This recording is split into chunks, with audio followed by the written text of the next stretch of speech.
Hey everyone, welcome back or welcome to my podcast, The Social Hive.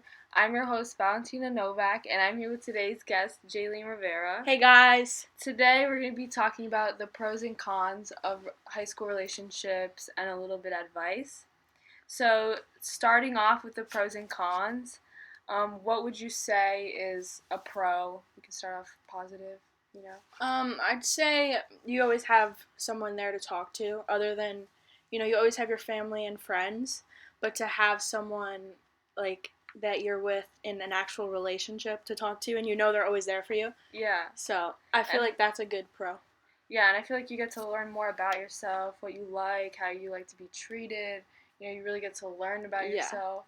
And, moving more to the cons side, I think it's like if if you're an underclassman, particularly obviously freshman and sophomore, you don't have a car. You get your permit, but you still need like someone that's 18 or older. Yeah. So you don't really. It's a lot harder to get transportation places. Yeah. As an upperclassman, it's obviously easier to go on dates and do things together because it's like you have a car, you can just hang out or go places. It's much easier. Yeah, and also in like high school, a lot of people have different mindsets. Some people don't care about classes too much. So I feel like if you don't have the same values or like morals, it's gonna be a lot harder to make time for each other. Yeah, like if let's say like I was in a relationship with someone and I personally really value like school and I work hard in school. I have many AP classes and stuff. But if I was dating someone who's very not, lazy and didn't care as much, they wouldn't understand why I'd be spending so much time on schoolwork and focusing on myself over them. Like moving on to more advice and like, questions, kind of like an interview. I would say don't look for a relationship. All it's not bad to go looking for one because you can also find someone that's like really vibes with you.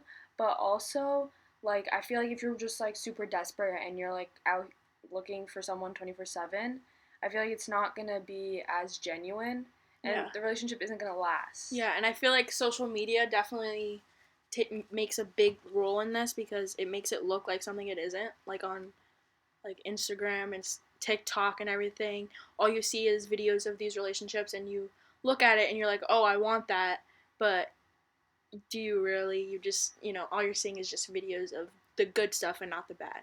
Yeah, and we're also in high school, so going again back to like the morals, they could be really distracting. Obviously, both good and bad. Obviously, distracting could be really happy and you have something to do on the weekends just to get your mind off something, but they could also actually impact you negatively. Like, you could probably start not caring about your grades anymore, and yeah, especially if you are good in school, but you also play sports.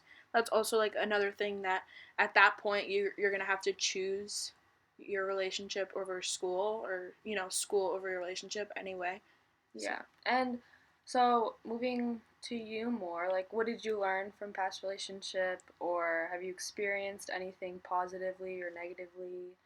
Honestly, it's not what it's made up to be. Like, I've learned that you don't really need a relationship in high school. It's kind of, to me, it's pointless. To others, people may find value out of it, but for me, it was like I'm very independent and I focus on myself a lot, and I love, focusing on school and especially sports too. So to have that and then balancing out a relationship, it just doesn't work for me. Yeah, and I think one of the biggest like things that you need to realize, especially in high school, is communication. I think that's very important because, let's be honest. There's a lot of miscommunication and misunderstandings, and that. Yeah, and especially with relationships comes drama. There's always gonna be drama, especially with a relationship. So without communication, that's just never gonna it's a big factor, and it's hard, especially since we're young. Communicating can be very hard. Some people like are closed and don't want to talk about it and try to brush it off, and it's just very hard. And you have to be patient. I think like you have to find someone that you vibe with well, and you have to talk to easily. Yeah. It shouldn't be forced or anything like that, because that's just not good for anyone. Yeah.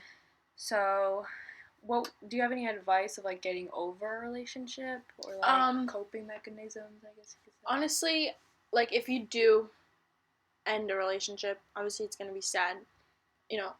unless you're not sad, but it's probably going to be sad and you're going to not want to talk to anyone or anything. But I'd say talk to someone, especially like a close friend or, family too would be good.